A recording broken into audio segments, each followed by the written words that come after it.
gentlemen, welcome back to the Jamaica Diaspora Show. I have none other than, of course, the elaborate and accomplished young lady who gave such a wonderful story of her past, with her going to school, graduating from Yale, and dedicating it to her mom, and it's none other than Fiona Vernal. She's right here. She's one of the historians of Nanny, and also a recipient of one of the best first award here at this great consulate office today. Fiona, how you doing?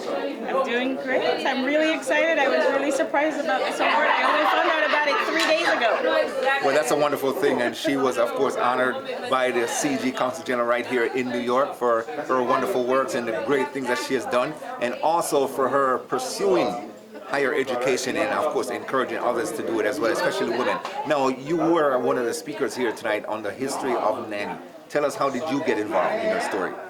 I got involved because I was asked to talk about the relevance of Nanny in our present and the way that we can think about the sources that we use for the past, the kinds of stories that we use, the narratives, the significance, and what that means when we only have about 4 sources that actually mention Nanny, most of which don't do any justice to her. And so my theme for tonight was about the poverty of imagination when we don't have archival sources to document the experiences of people of the African diaspora.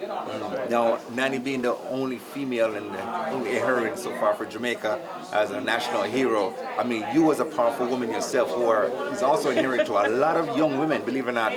How did you feel when you got the invitation to come here tonight, and then on top of that you got an award for being so great and inspiring to your young folks? I was really surprised about the awards because there were 3 of us who were nominated, and I'm really glad that we get to pause and reflect on the contributions that we're making in our day-to-day lives. And part of the reason why I dedicated it to my mother is because, like Nanny, there aren't going to be a lot of sources about her, and so it's up to me to document her history and her contributions. And like Vanji said in her talk, right, how did our mothers put that pot on the stove and figure out what we were going to eat when there was no food? And that act of imagination and perseverance and resilience that Black women, Afro-Caribbean women, women across the diaspora have to engage in to imagine a better life for their families and for their children. So those were all the things I was reflecting on about this award, and I'm really glad to be the initial recipient of it, and I can't wait to see the other people who follow behind me next year and the year after that and the other celebrations. And that's a wonderful thing, because I mean, it's so great to see a young woman of your caliber, stepping up and doing so many great things in our community. Now, this whole event is about females. We empower women, and of course, we had one man. I know. We get to him later. But it's about empowering the women, and of course, Nanny's done that time and time again and showed to us that yes, we can achieve what we want. You, as an educator, an entrepreneur, and of course, an historian, how do you feel is needed in our community, especially in our curriculum and our school, to have young men and women follow the footsteps of Nanny? Well, one of the things that our very hilarious MC was talking about was the need to have a curriculum that infuses the aspirations and the experiences and the accomplishments and achievements of Black people. That's a really important part of the initiative. Connecticut is getting that underway, right? There's an initiative in Connecticut for African American and Latino history, and so I'm hoping that eventually this will be a Black diaspora curriculum, because there are lots of people who've done that groundwork to try to infuse the curriculum with the experiences of people of the African diaspora. So Nanny is really important for Jamaica, but she's really important for Afro-Caribbean people. She's really important for the entire African diaspora, and so it's not just the Jamaican curriculum that needs to be infused, it's the entire world curriculum about how women, especially for somebody of that particular time, were able to imagine a different and a better future for themselves, surrounded by violence and slavery in this really brutal slave society where freedom is an exception and freedom is not the norm, and she demonstrated what she was willing to do to accomplish that. Now, one thing about Jamaica is the fact that a lot of us, recognize people when they have done great things in the country and throughout the world. And of course, we have our 7 heroes already. And me personally, think the 8th is going to be a woman. And do you, as an educator, someone who understands and see the importance of not only Jamaica, but our future, our educational system, and the people who elevates us, do you see in the future that there could be another woman besides Nanny? I'm not sure that it needs to be another woman, because right now there are so many ways in which the experiences of confinement and brutality and violence that Black people experience can be instructive for how to squeeze joy and freedom and love and kinship and family and community out of that horrible space. And so I don't know that it needs to be a woman. I think it's time for the heroine or the hero to be the people and their vision, right? And for us to maybe proclaim human rights as the agenda, human rights as the source of our rights and freedoms. I don't know that it necessarily needs to be another woman.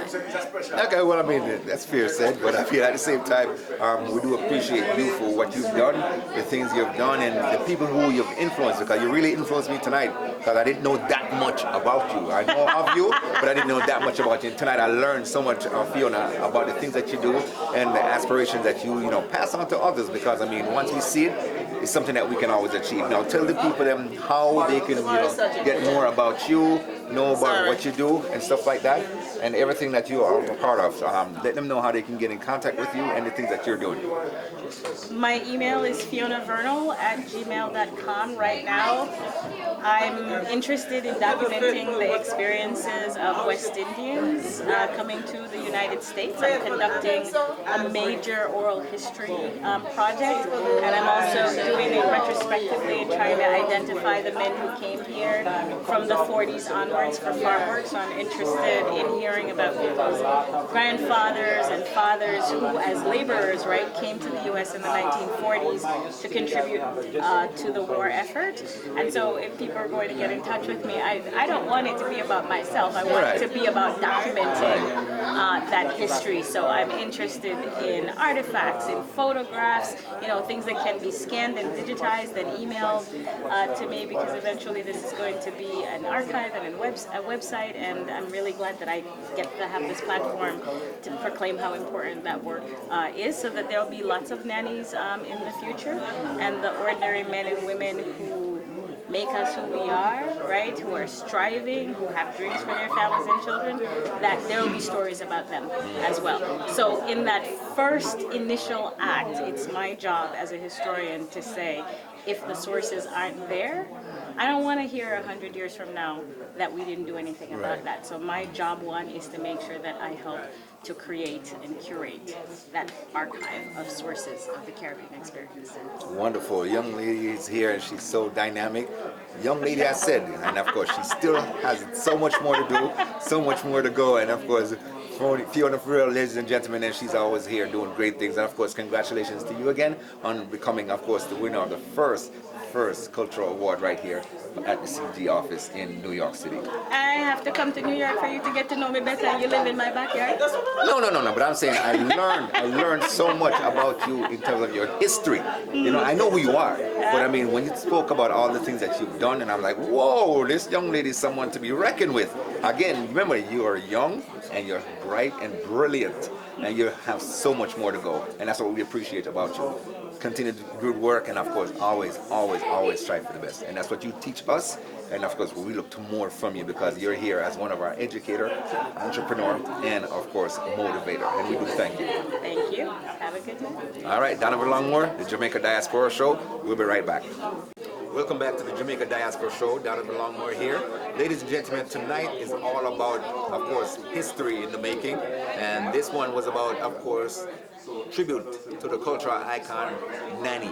Now, in case you're talking about Nanny, she's a Maroon. And guess what? We have another cultural icon right here in the state of New York. And she is none other than our very own, the Rep is Fiona Clarke. And ladies and gentlemen, she is of course beloved, and everyone here respect this woman because she's the first Jamaican to ever make it so far in, of course, the government and the Congress and all the great work that you've seen. Her daughter is doing a lot of stuff, and of course we thank her for all that she's done. Fiona Clarke, welcome to Jamaica Diaspora Show. I am honored to be here, and especially tonight when we celebrate our national hero, the only woman, Maroon, Nanny of the Maroons, and the historic context in which she's placed in the history and the development of our nation of Jamaica. I am proud to be of her bloodline. I'm a compound Maroon, and so I would miss tonight's celebration at all,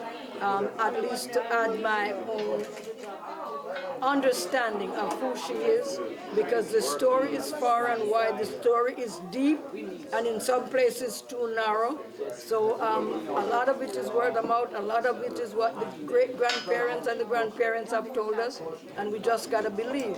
And so tonight, to put everything in context, has been inspiring for me, and I wanted to be here to not only to identify with her, but the struggles of every Jamaican, especially Jamaican women who've come to this country and who have to make a path for themselves and their children, because as you know, the immigration story, first of all, it's always the women that come, bring the children, then bring their spouse. So it's a long history, and it is well connected to Africa, from which we come, and for myself, from Ghana and an Ashanti from Ghana, I understand the long history and the long struggle of who we are and what we are, and we're not gonna give up. And especially now at a point in time when America is so anti-immigrant, and especially immigrants of color, this is a time and a call for unity and a call for a way in which African Americans and other Africans who've come after those who were born here understand our unity and our power, and unite that power to make sure that we are the majority and that we speak to the majority the way a majority needs to speak to. Yes, indeed. And of course, ladies and gentlemen, this woman right here, not only is she an icon, she's a historian, she's a cultural specialist, and she has done so much, so much. The first representative from Jamaica right here in New York. And of course, we've got to, of course, respect and love and thank her for all that she has done. And let me just finally remind you that I am the first ever immigrant woman from any place in the world to have gotten elected to the New York City Council in the city of New York, followed by my only daughter, Yvette Diane Clarke, who is now our representative for the 9th Congressional District of Brooklyn. So when somebody say to you it cannot be done, when your heart and your mind is set on something and you want to elevate your people and your community, you find a way in which to do it. So I just want to remind everybody watching that Yvette Diane Clarke of the 9th Congressional District of Brooklyn is the only black woman from the entire state of New York to be representing us. She's the only person who knows the Caribbean and the interests of the Caribbean to be in public office, that can speak authentically about the needs of the Caribbean and what the Caribbean have done to make America great, and therefore America does not need to marginalize us because we're people of color. Yes, so well said indeed. And of course, don't forget, folks, from Nanny all the way on down to represent Fiona Clarke to her daughter. This tradition is going to continue on because this woman is so dynamic and she's so inspirational to others, because she's, of course, talking about the CG, who she has also inspired. Every single leader here and speaker that came out tonight, she's the one who inspired them. And of course, we do appreciate you so much, Fiona Clarke, and of course, the great things you've done and the things that you continue to do. Continue to keep it up, and we appreciate all that you've taught us and the things that you've done for us, and the gates that you've opened, the doors that you've opened. It cannot be closed because we're here, we're a force to reckon with, and it's all because of you. So we thank you again for all that you've done. So I am honored and I am privileged to be a part of our community and to say to you, unity is power and power is unity. We cannot be on the margins of society. We have to be in it. Those of us who are able have to help those who are unable. Indeed, and of course this is great wisdom right here. And of course, before you go, Ms. Clarke, we see a lot that's going on, not only through your daughter, but you see more and more West Indian, especially Jamaicans, stepping up into politics now, representing our country and representing the United States to make sure that we here as West Indian in the diaspora have a voice. I mean, you have been the one who have really, really pushed for that to happen, and it's here coming. How does that make you feel now? I am both honored and privileged, and I'm glad that when I made the call for our people to be unified, we didn't just talk about Brooklyn, New York, we got Caribbean Americans from the entire diaspora. Connecticut, we had Veronica Avery Wilson, who, although she was Republican, we didn't talk about party or party politics. We talked about unity as Caribbean Americans. Is Rogers in Florida became the mayor. She was then in the legislature, and we had an association of Caribbean American elected officials and leaders, and we made sure that we were speaking with a common voice and a common agenda that elevates the Caribbean and the Caribbean American community in the U.S. All right, well, we thank you so much, Representative Clarke, for all that you've done, the things you're doing, and of course we're here for you, and she's still young and going strong and making it work. It's an honor to have you on the Jamaica Diaspora Show. 85 is not a bad number. All right, God bless you. Thank you so much. Good evening, ladies and gentlemen. Welcome to this cultural session that we have here at the Consul General office in New York City. And of course, tonight we had our special program and dedication to Nanny of the Maroons, one of our heroes of the 7 national heroes of Jamaica. And we have some distinguished guests that's also here with us. And one of them is strictly from the state of Connecticut, our very own author and educator from Connecticut, who was honored here tonight as one of our speakers on Nanny. Is none other than Hazle Buchanan, right here. Vanji, thank you and welcome. Thank you, Donovan. Now, this Jamaica Diaspora Show is, of course, dealing with all the important people, places, and things in the diaspora and in Jamaica throughout the world. And Vanji, you were, of course, not only honored to be a speaker here tonight, you were also an instrumental in Nanny. Tell us, how did you get into the culture itself, and why did you choose Nanny as one of the first you want to deal with? Well, actually, Nanny was chosen for me. But I think when I think about it, you know, Nanny is that spirit that lives in every Jamaican. And sometimes we deny her, you know, and I think we need to just acknowledge the fact that this spirit of self-sufficiency, like I mentioned earlier, and just, you know, that spirit where you don't give up. You recognize that sometimes things might not be working the way you think they should be, but understanding that, like we say in our culture, you have to turn your hand like fashion. So sometimes you have to turn things around in order for you to succeed. And I think that's what Nanny represents to me, in that she was resilient. She understood that maybe things might not be going the way she planned, but she had to find a way to make it work, and that's part of how she survived. And I think if we keep that spirit alive within us, especially as Caribbean women, to understand that we are strong and that there's a power within us that we can draw upon in order to achieve the outcomes that we want to. All right, now you're an educator and an author, and of course, Nanny being the woman that she is. How did that help you preparing your curriculum, your subject matters when you're teaching your children, or your your class students, in terms of saying, you know, be who Nanny was, or trying to encourage them to empower themselves to achieve the thing that she has achieved? Well, I kind of look at history in terms of history is happening every moment. So right at this moment, I am part of history. And when Nanny was living, walking the earth just like I am doing now, she didn't know she was making history, but she did. So I think that everything that we do, we have to understand what our place is in history. And so at the end of the day, what is our contribution to history? So Nanny is being remembered as a strong woman who is a warrior, and she believed in her people. Everything she did was for her people. So I think of it in terms of how will I be remembered once I have created my history. And so I try to pass it on to my students to say every moment you live, every step you make, you are making history. And you don't know 50 years from now, 100 years from now, how you're going to be seen. So every step that you take right now is important. You know, you can't simply just make certain decisions just because. You have to also think about, you know, how it will affect future generations. And even though Nanny didn't think about it, she did what she had to do. So for me, it's just being in the moment and understanding that whatever I do is impacting someone, that it's going to someday maybe make a difference in the world. And so I try to pass it on to my students. Okay, before we go to the final question, the fact that this event happened here in New York, and it was a great honor to have you as one of the speakers here tonight. I mean, how did that make you feel? What is your goal to, make this thing keep happening? Yes, I feel empowered. I feel like I have a purpose in that, after the talk, some women came up to me, and what I like is that they didn't all tell me that they agreed with me.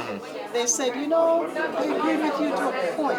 So we have to have a discussion, and that's what is important in that we open up discussion on some of the issues that are facing us as women in the Caribbean, especially living in the United States, and also our concern for our women back in the Caribbean who now are facing a kind of crisis, I think.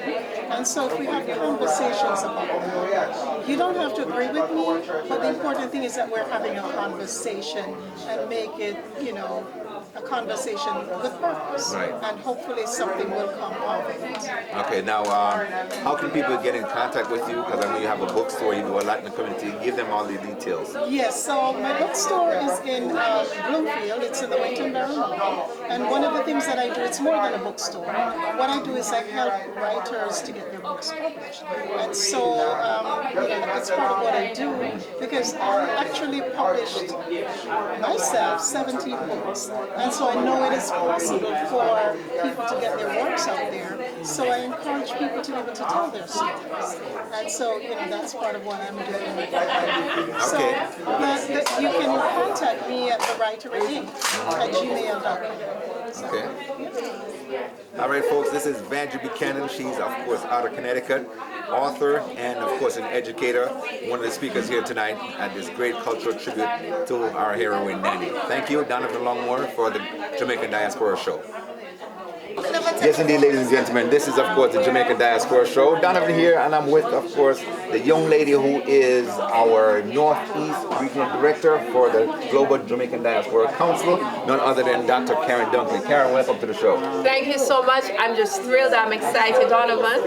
We were just so over the moon to hear that the Jamaican Diaspora Show was coming, and we actually have been sharing the links on all of our social media handles. So we're just thrilled, and congratulations on the show. All right, thanks, no problem. But at the same time now, you have been elected for this job that many were running from, because it's not an easy thing to represent the Northeast, one of the biggest in the country, and of course, New York is the biggest West Indian Jamaican population, and of course, to be the head of it and to have so much, and you created something called a think tank, which I think is so beautiful. Give us a little synopsis of what that's all about. Thank you so much. As you say, I'm really humbled to have been elected, and I take it very seriously, because so many Jamaicans, while we were in the election phase, expressed that they really wanted to have an active voice and role. And so the diaspora Jamaica is very engaged, and what we intend to do is to build and develop the structures so that it's not just one mode of communicating and collaborating, but it's two-way, so that it can really nation build and work together. So I just wanted to say that, because we have just a fantastic group of people who live in the Northeast, and some of them said, Lord, I don't even know what diaspora is. I don't even know what diaspora means. Then it's where it's here, it's a government thing. And so we had to do a lot of education, a lot of information, and we still have a lot of work to do. The think tank is really the people's voice and the people's interest and energy. The goal of the think tank is to really harness and cultivate the best thinking from across the 14 states that we represent. And then we do know that the government has these focus, the areas that are the development areas. So there's education, agriculture, environment, right? All linked, youth development to the sustainable development goals. And so what we want want to do is make sure that we are able to mobilize and garner the insights and the collective brilliance of our people so we can nation build Jamaica. So the think tank is not like just a some people thing. The think tank belongs to everyone. And what we have done, Donovan, is we have actually placed individuals within the state. So if you live in a state, we are recognizing you as a Jamaican, and your voice and your input and your contribution is important. So now we need to get out to all the 14 states who their representatives are on the think tank, and then we have aligned ourselves certainly to the Sustainable Development Goals here in the Northeast. And let me just say this, because it's important to emphasize for all of your listeners.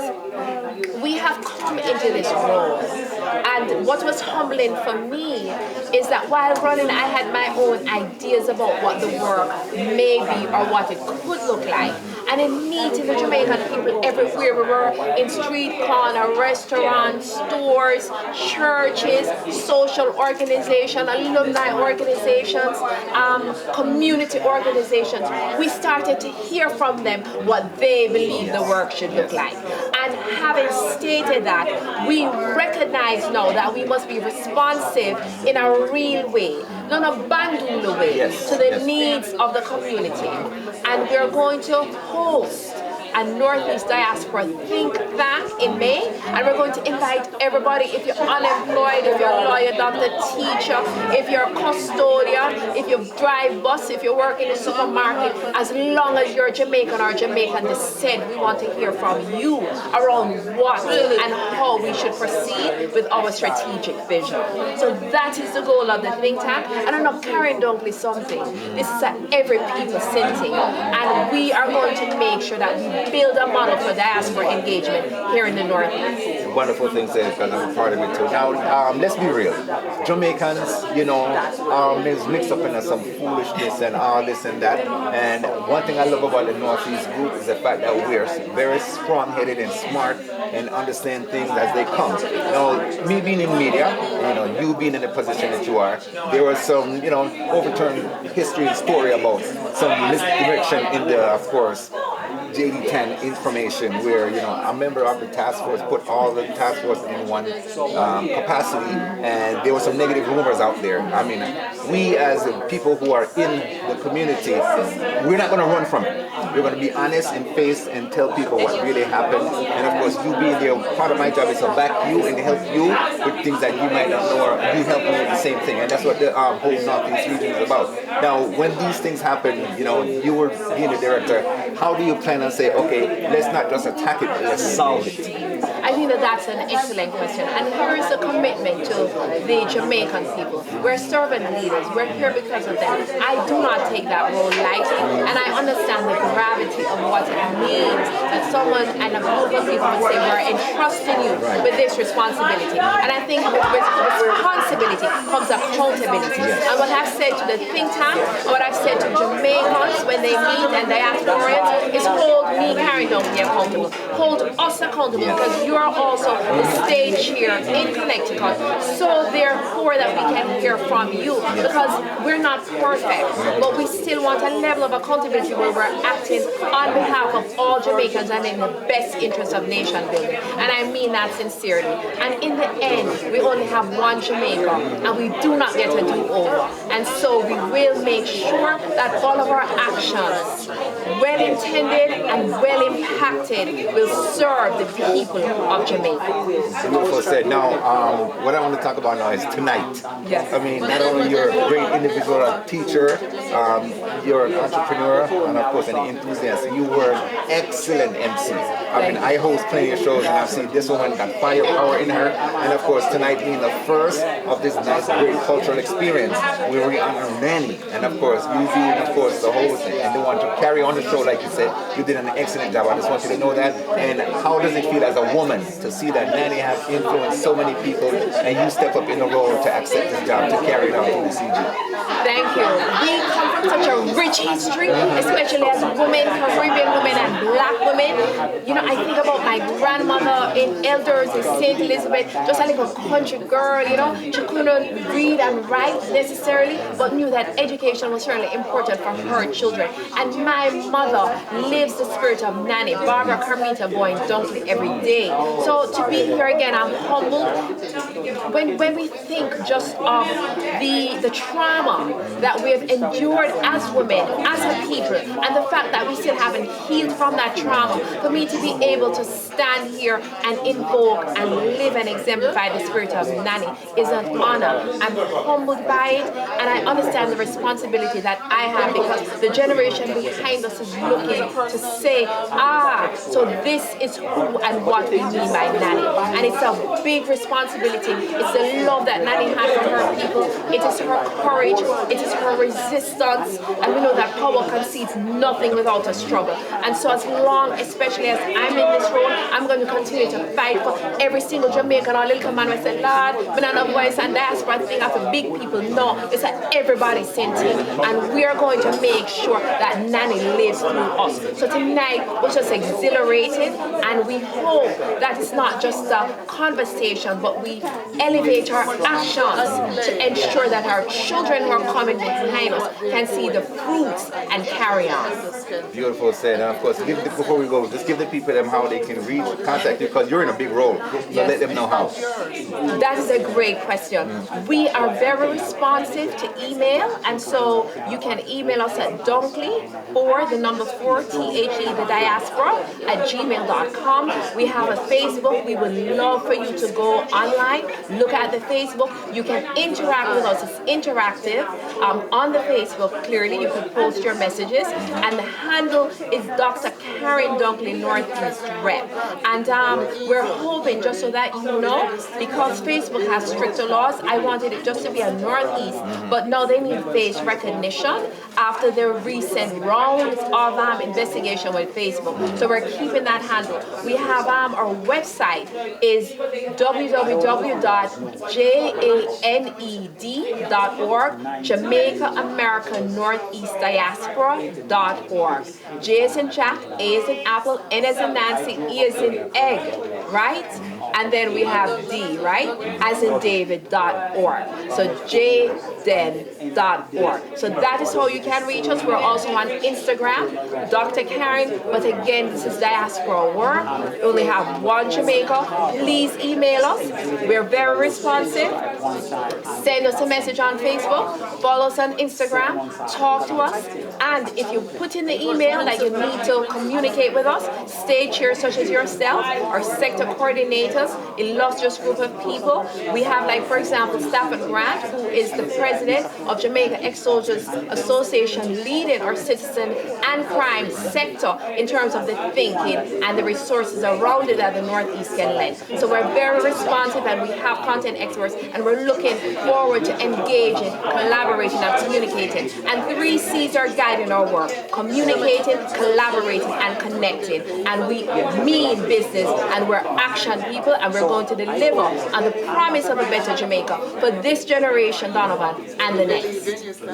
Woman who's not a short of words. Of course, the great Karen Dunkley, ladies and gentlemen. Thank you so much, the Jamaican Diaspora Show. You're excellent. Ladies and gentlemen, welcome back to the Jamaica Diaspora Show. I am Donovan Longmore here with you, with, of course, Dr. Karl Mitchell. Now, I don't know how he did it tonight. It's a great cultural extravaganza happened here, but he was the only male on the panel of great historian about Nanny. Now, Doc, how did you feel? Welcome to the show.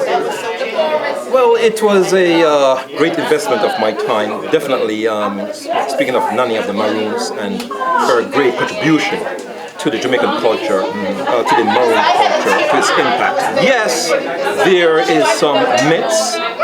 Nonetheless, it's mostly truths than myths, I would argue. Now, you have a book here that's so great, and of course it says Africa Struggle. Now, what I like about this book is, I haven't read it yet, but I saw it, and it grabbed my attention. The fact is how you spell Africa. Yeah. All right, what was the reason behind it? Yeah, so Africa with a K is also a double entendre for the main character, as well as Africa, the land, Africa, the continent, Africa, where we are from. And that's wonderful. Now, tell us, how did you get involved in Nanny? I mean, she's our only heroine, one of the greatest ever, and she stood up for her people. She empowered women and men to, of course, be who they are and never back down from no one. And that's something that us West Indian, especially Jamaicans, are very proud of. And, you know, we see so many things being done through her and because of her, and so many women who were inspired by her. Now, how did you get involved and what prompted you to take on Nanny and be a historian for her? Yeah, most definitely. Well, my paternal great-grandfather was born and raised as a Maroon in Moortown, Portland. So the Maroon is in my blood. So because of the DNA, definitely I had to seek out and search out and research the great Nanny. As a matter of fact, chapter 8 of this book is about Nanny of the Maroon. In particular, page 81 and page 82. Now that's good for men who know his book that well. Now, Dr. Mitchell, I mean, you are not only an innovator and inspiring professor, teacher, and author at the same time. Now, how do you juggle all this work in one and still be a historian for such a great icon? Well, as a Jamaican, you know the joke, right? We have 4 or 5 different, jobs, occupations, juggling. That's in our DNA also. So that's, something you're born into. But then again, at the end of the day, work is, if you work with fire in your belly, if you work with passion, it's not really work, is it? It's pleasure. So that will carry you through. Now, one of the things that I noticed when you guys were up there speaking is that how you guys gave, instructions on how we here in the diaspora need to follow Nanny and how we need to be more united together to achieve and overcome some of the struggles that they went through. Now, what were your major thoughts on that? I said it, 3 words, red coats, 2 words rather, red coats Inc. We are dealing with this new, speaking for myself, not speaking for the government of Jamaica, speaking for myself, with a new anti-Caribbean immigration policies that's being pushed through right now, with the Windrush situation going on in the UK, with Prime Minister Cameron coming down in 2015, lecturing us about the need for building more prisons, right, instead of investing in Jamaica. Well, whereas he in turn benefited from slavery directly, since his forefather was a slaveholder, and at the time emancipation in 1834, the British government decided to pay slaveholders for the emancipation of the slaves, which his forefather benefited from, which was paid off in 2005, right? And Prime Minister Cameron benefited from that because he is the scion of the Cameron family, again, who was a slaveholder. So again, speaking for myself, not speaking for the government of Jamaica, we are still dealing with the redcoats. And it's so sad that it's reality and we have to face it. Now, you as an educator yourself, do you think that we need to bring more of, in curriculum, the heroes of Jamaica, what they have done and how they struggled to make sure our path is much easier today? Most definitely. And we should be teaching more Marcus Garvey in the schools of Jamaica. Even the Japanese, pre-World War II, when they go back to their samurai tradition, so to speak, we also have a very rich tradition. Very, very rich tradition to draw upon. Again, we are Jamaicans. For example, as a Jamaican, you go on the streets anywhere and someone asks you where you're from. You don't say you're from the Caribbean, right? You said you're from Jamaica. Mm-hmm. Most other, countries in the Caribbean, they might say we're from the Caribbean, or we are from West Africa, we're from East Africa. But we Jamaicans, we always bigging up. Excuse my vernacular, big up Jamaica because that's who we are. We're very proud people. Very, very proud. Each morning I thank God I was born a Jamaican. Yeah. Mm-hmm. All right. Now, before we go, tell people how they can get in contact with you and all your great information that you can give to them. Most definitely. So you may go to my website, www.karl-mitchell.com. www.carl-mitchell.com. I repeat, www.carl-mitchell.com. And Karl with a K. Yes, thank you. Ladies and gentlemen, this man is an entrepreneur, an innovator, an educator, and an author. Dr. Karl Mitchell, thank you again for coming on the Jamaica Diaspora Show. My pleasure, sir. Not a problem. Thank you. Ladies and gentlemen, continuing right here on the Jamaica Diaspora Show, we have another stalwart, not only from the state of Connecticut, but from Jamaica and throughout the world. This woman has traveled the world over, doing some great goodwill work, and of course she's here tonight. None other than the woman who has been behind the granny nanny culture right here, and her name is Roxanne Little. She's done so much, and I call her a warrior queen. Roxanne, welcome to the Jamaica Diaspora Show. Thanks for having me. Now tell us about why you're a doctor. You've done so much iridology and all that great stuff. What prompted you to take part in Nanny and her culture? Well, what happened was on one of my trips to Africa, I went to Africa and Nanny in Ghana. Nanny, a lot of people don't realize that Nanny's sister is Yasantua, who also fought the British in Ghana and won independence for Ghana. So that, when I got back, I was like, I need to go see what's happening with Jamaica only female parent. So I went up there and there wasn't much going on. She wasn't being recognized. So of course, I'm gonna call in all who I know and everybody else, including yourself, to say what's going on. So I'm still fighting that, and so far, the documentary has come out with Queen Nanny, and what I'm still trying to get is more and more that we need a statue, because everywhere we have freedom fighters, we saw a statue of them. We have seen statue of Usain Bolt and other people coming above. And if you go to St. Anne, you see statue of Marcus Garvey. So what's happening with Nanny? And we really want to see a statue of Nanny in Portland. We really want to see that, and we want to push it more, that after all, she did fight the British. Yes. She got Jamaica independence, and we need to celebrate that, and need to celebrate women, and the role that we play as being strong black women. So that's where and of course my father. So. No, you're also from the Maroons tribe. Your traits go all the way back there. Yes, you are. You're a warrior queen, and you've done so much in terms of Africa, Jamaica, and the world, and you're still here doing it. Now, coming to this event, and you were very instrumental in the documentary that's done. Tell us, how did that get started? Well, that was Roy Anderson documentary, but one of the things is we needed the Maroon people to be here to tell their own story. So they were coming to the United Nations.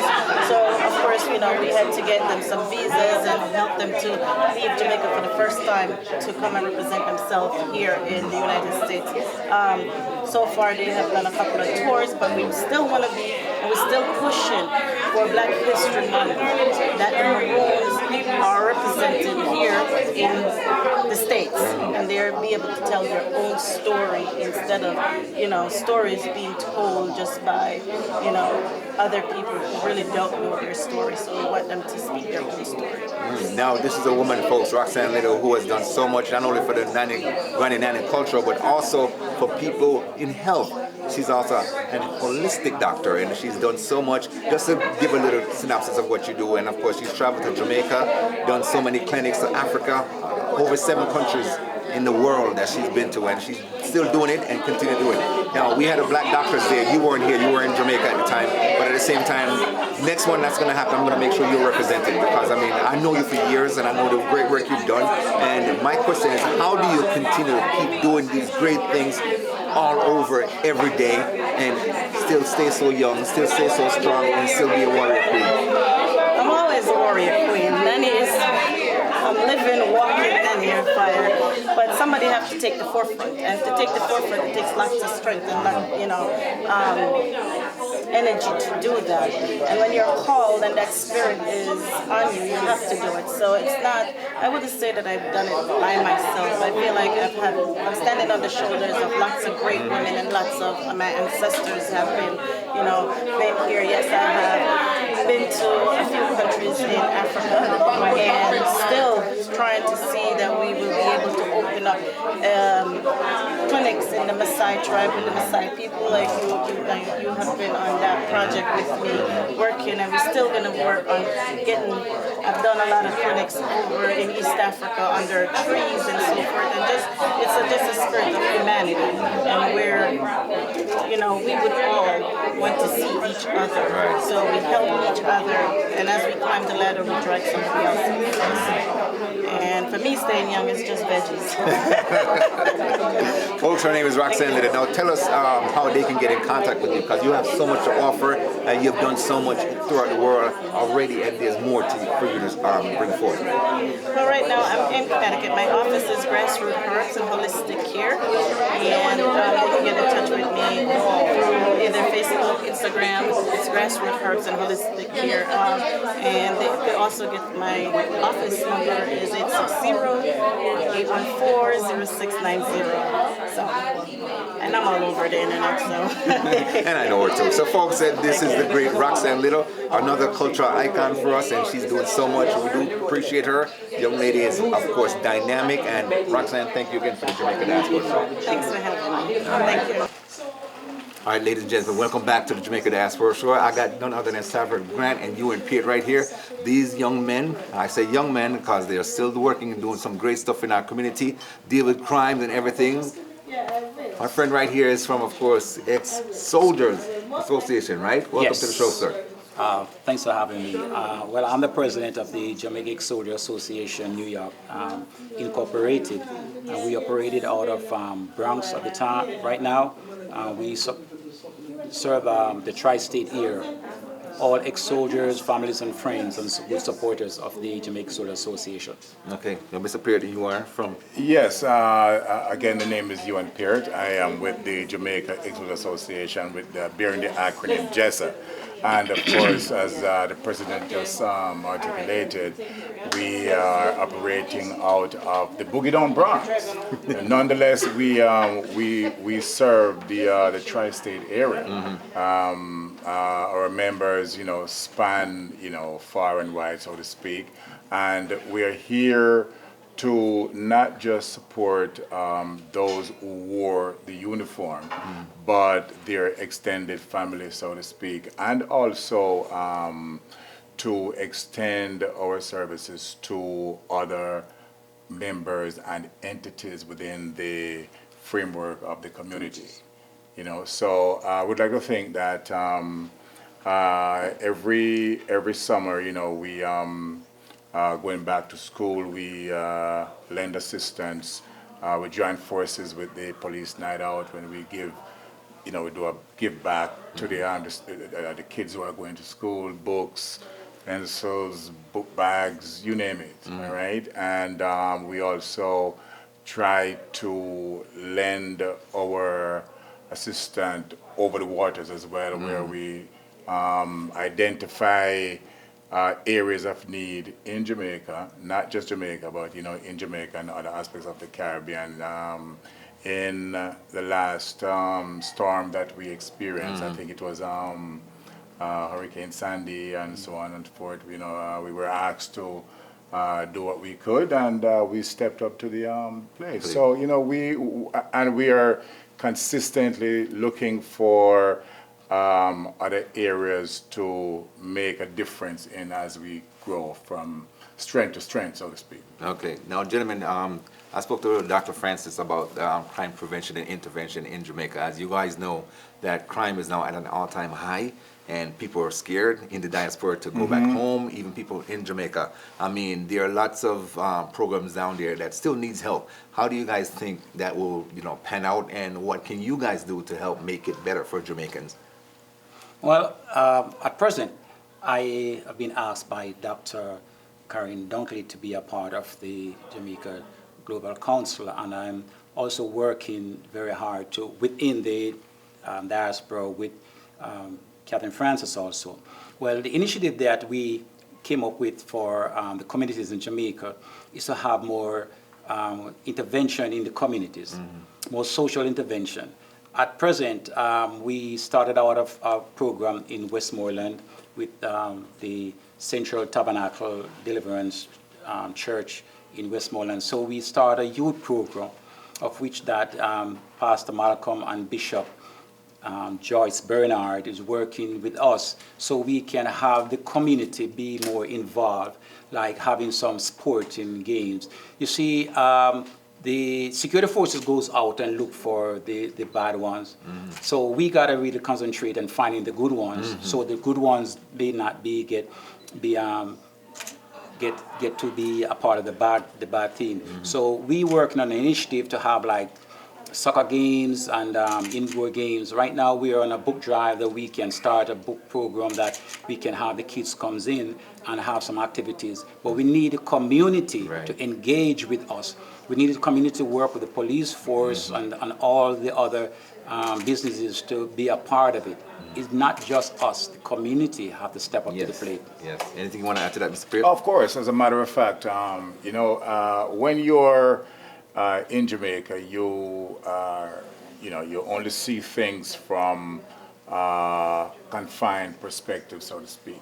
Now that we have immigrated outside the confines of Jamaica, and we are in these North American states, it allows us to see things from a wider perspective.